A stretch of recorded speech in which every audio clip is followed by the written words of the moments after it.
Nous avons vu dans le précédent chapitre un certain nombre d'éléments de réduction que pouvait accorder l'entreprise à ses clients. Nous avons également vu un certain nombre de frais annexes que l'entreprise pouvait ajouter, facturer à ses clients, les frais de port par exemple. Alors, voyons maintenant comment remplir une facture. Donc tout d'abord, on va prendre un modèle de facture, par exemple celui-ci, et on va venir dans le cadre en haut ici, mettre le tampon, le cachet de notre entreprise de vente de vin, ici Château Labrie. On va maintenant donc se rapprocher un petit peu, voilà, et venir mettre le nom et l'adresse de notre client, par exemple Monsieur Durand, l'allée des Tulipes à Périgueux. Alors très bien, continuons. Maintenant, qu'est-ce que Monsieur Durand a acheté? Alors, Monsieur Durand a acheté par exemple 6 bouteilles de plénitude rouge, hein, mettons 2012, à 8,80 € hors taxe. Faisons le calcul. Alors 6 fois 8,80, ça nous fait 52,80 €. On va faire un 0 assez, voilà. Ensuite, il a pris par exemple 3 bouteilles de pavillon en 50 centilitres. C'était du 2011, du Montbazillac, donc qui est à 15,10 € hors taxe, ce qui nous fait un total de 3 fois 15,10 €, 45,30 €. 45,30 € plus les 52,80 €, 98,10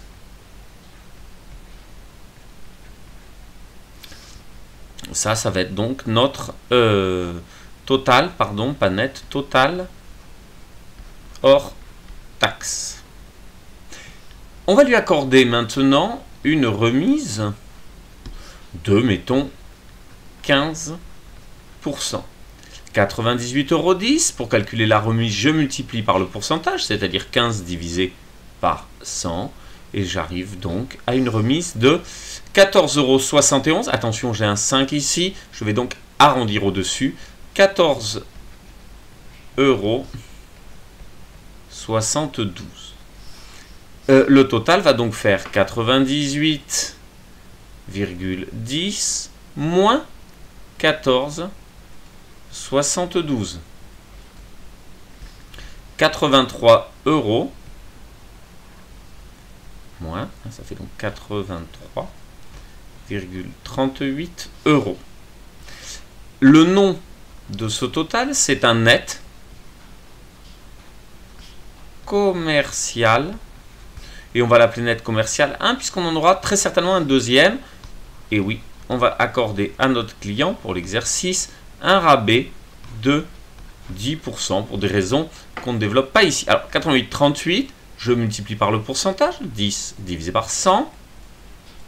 J'aurais pu faire sans la calculette, 8,33, on se souvient, l'arrondi, 8,34. J'ai donc ici maintenant un net commercial, c'est le deuxième, de 83,38 moins 8,34, donc de 75 € et 4 centimes. On va maintenant accorder à notre client un escompte pour paiement comptant de, admettons, 2%. 75,04 multiplié par 2%, donc multiplié par 2, divisé par 100, ça nous fait 1,50 €.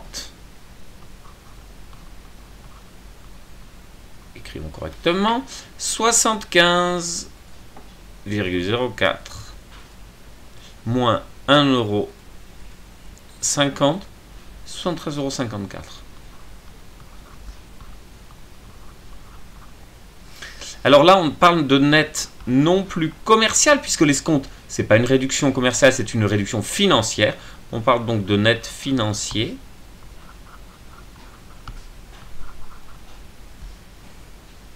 « 73,54 €. Hein, bien évidemment, ici, tout comme ici, c'est des réductions, donc ils viennent en moins. On peut présenter de façon un petit peu identique avec le trait. Remontons un petit peu la facture. En dessous, on va venir maintenant facturer, mettons, des frais de port. Oui, le client n'est pas venu chercher les bouteilles, on lui a livré. Et on a facturé des frais de port, mettons, de 10 €. On n'est peut-être pas obligé de prendre la calculette pour calculer ces 10 €. Ça fera directement 83,54. Et là, c'est le net que va devoir payer le client hors taxe. Hein, il faudra qu'il paye la TVA quand même en plus. Net à payer hors taxe. On va rajouter maintenant une TVA. C'est du 20. Donc la TVA est à 20%. Donc là, on a bien fait plus 10 €.